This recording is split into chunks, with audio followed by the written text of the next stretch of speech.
Hello, আসসালামু আলাইকুম। হৃদয় teaching home এর পক্ষ থেকে আমি হৃদয় হোসেন বলতেছি। আজকে নবম ও দশম শ্রেণীর ফিনান্স ও ব্যাংকিং বিষয়ের চতুর্থ অধ্যায়ের অর্থের সময় মূল্য। তো অর্থের সময় মূল্যর ভিত্তিতে আমি এর আগেও একটি অঙ্ক তোমাদের দেখিয়ে দিয়েছিলাম, সেটা ছিল ভবিষ্যৎ মূল্য।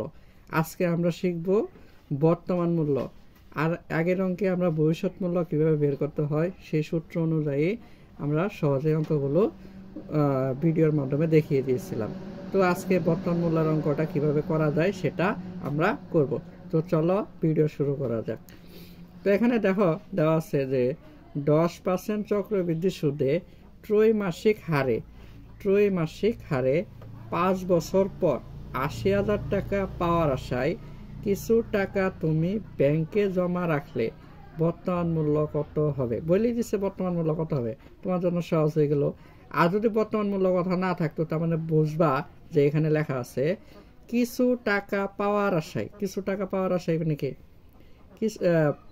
টাকা পাওয়ার আশায় কিছু টাকা তুমি ব্যাংকে এখন জমা রাখবা। তাহলে এটা অবশ্যই কি মূল্য, বর্তমান মূল্য। তো বর্তমান মূল্য তোমার কি করতে হবে, বের করতে হবে। তো এখানে আমার দেখতে হবে কোনটা কি দেওয়া আছে, এটাকে বের করে নিই।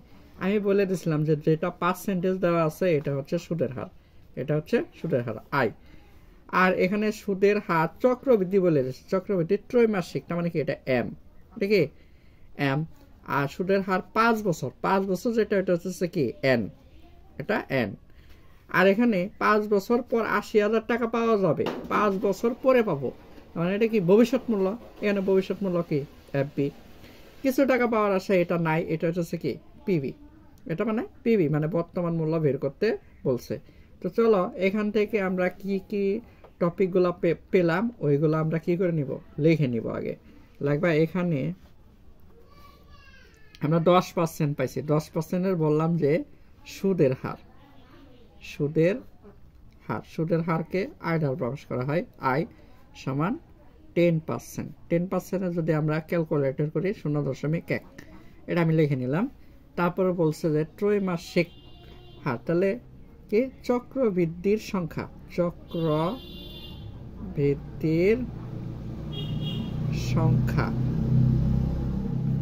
এম সমান, চক্রবৃদ্ধির সংখ্যা এম সমান ত্রৈমাসিক মানে মাসে 3 বার, তাহলে 12 মাসেকে 3 বার করে দেয়, কতবার হবে 4 বার।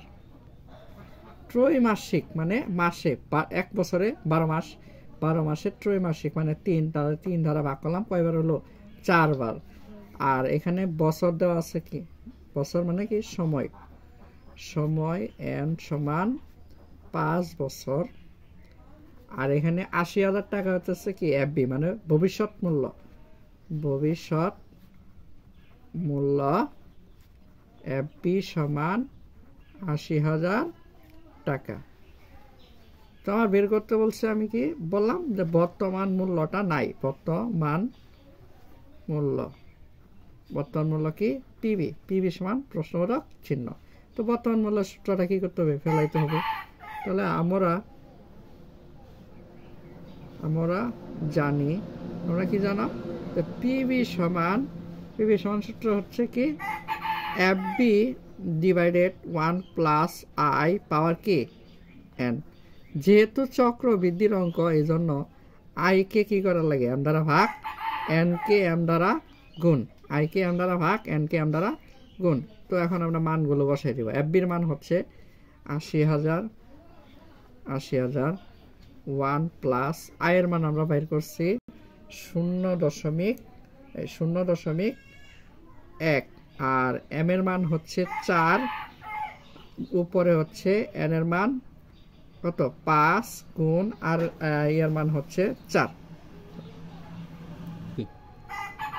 তো এখানে কি 5 গুণ 4 এইটুক হয়েছে নাকি। তো এখানে কি করবো আমরা 80,000 নিচে ডিভাইডেড 1 প্লাস এই 0.1কে 4 দ্বারা ভাগ।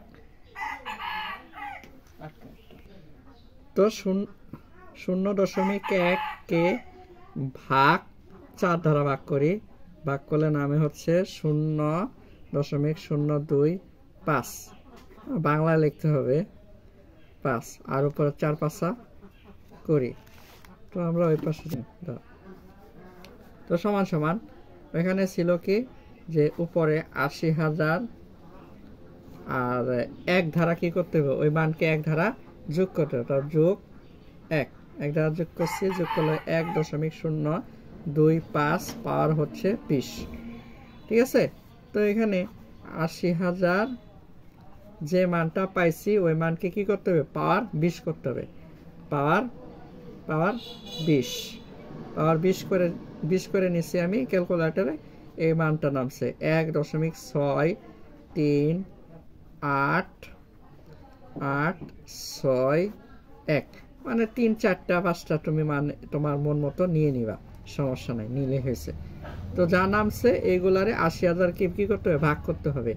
তাহলে আমি তুললাম 80,000 ভাগ 1.63861, আমি ভাগ করছি, ভাগ করলে বের হয়েছে 48,821 টাকা। 48,821 টাকা। তো এটাই হলো কি বর্তমান মূল্য। আজকের বর্তমান মূল্য 48,821 টাকা হলে ভবিষ্যতে কত, ভবিষ্যতে 80,000 টাকা পাওয়া যাবে। তো এইভাবে আমরা অঙ্কটা করে নিব, ঠিক আছে। আর